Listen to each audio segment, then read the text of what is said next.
Now, Michelle Obama recently revealed that she's going to counselling to help her adjust to her new life as an empty nester. Yeah, and here to teach us how to better manage empty nest syndrome is life coach Mark Fennell. And Mark, how are you keeping? And Good morning. To put it simply now, tell us, what is empty nest syndrome? Well, empty nest syndrome, it's not an official syndrome, it's just the terminology we use. But basically, it's when the adult child is about to leave the house, maybe you've had a few left, or the last one's about to leave, and you're left at the house on your own, so to speak. You're just yourself and your partner. Or maybe you're left on your own altogether. But basically, it's that time, because for many, there's a lot of anxiety around it on the run-up to it, because it's like, what's going to happen? And then there's a sense of loss then. Because it's not so much about the empty room, it's more about the empty routine is the actual problem for a lot of people. That person that used to have a chat with in the morning or whenever you cross paths is just not there anymore. And so there's, we call it the syndrome because it's a time when people have to do a big readjustment. And it can be quite difficult. And it is quite life-changing depending on how involved you are in your adult child's life, so to speak. Yeah, I mean, and I'm sure there's lots of people who are experiencing that at home. Yeah. And if you have any questions for Mark, you can text us or send us a WhatsApp on 089 611 111. We'd love to hear from you.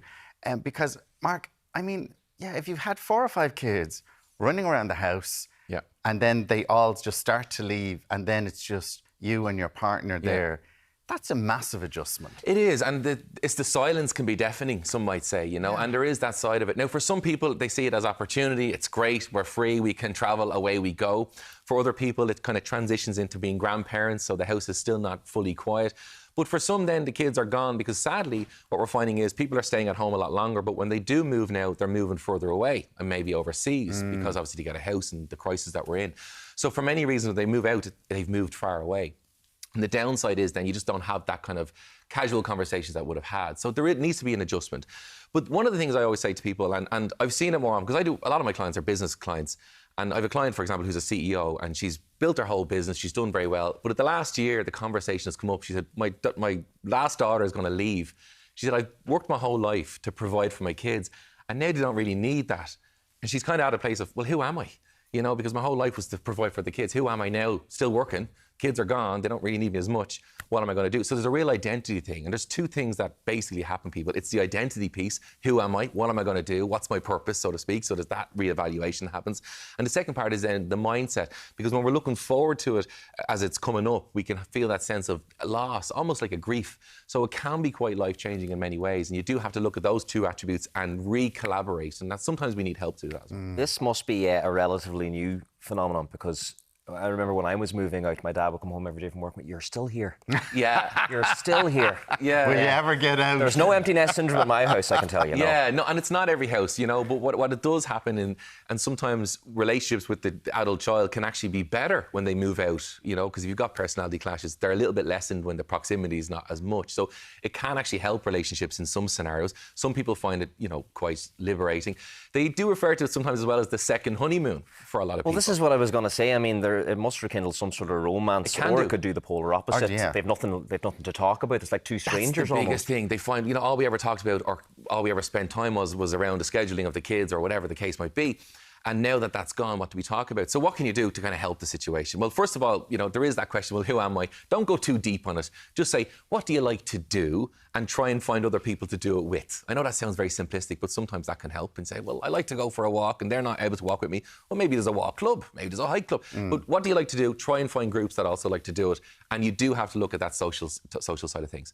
The other side as well is it only takes 1 good social conversation a day to help us alleviate loneliness, statistics say. So if you've 1 quality phone call in a day with somebody, that's 10, 15 minutes, that can actually keep loneliness at bay, they say, just 1. But there is a thing about loneliness, Mark, and there was a survey done there and by November.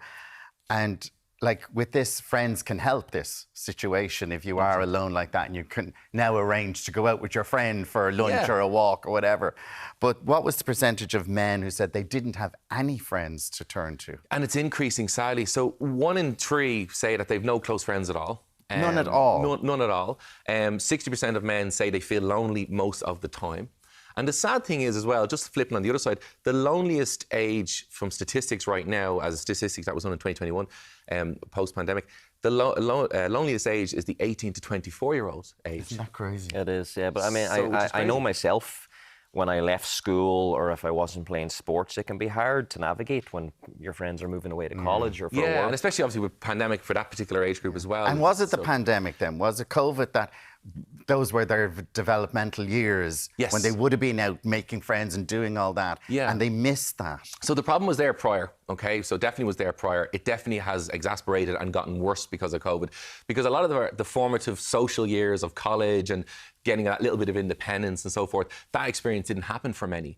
So now they were left kind of in limbo, stuck at home. And so that was a real big problem for many people. And so when they compare themselves with other people that maybe didn't have that, who are ahead, their older sibling, they seem to be so much more friends, doing so much better because they didn't go through the same experience. What I've seen, and I can testify from my own Instagram, I shared this briefly the other day about, you know, problematic teenagers and young adults. The amount of 19, 20, 21-year-olds that are just staying at home and just in that lonely headspace and really just kind of, I suppose, rebelling against the world to many degree because of the frustration that's there. This is a real issue. I'm seeing it now trickle into the workforce. I had one client, and I was dealing with their team, and they said, how do you say hello to someone you don't know? You know what I mean? I said, well, you just say hello. Oh, and I said, would you say hello to people you don't know? No, never. And that was a 23-year-old. So this is the problem we're kind of seeing. So loneliness is both sides of the spectrum, but it's about doing something about it.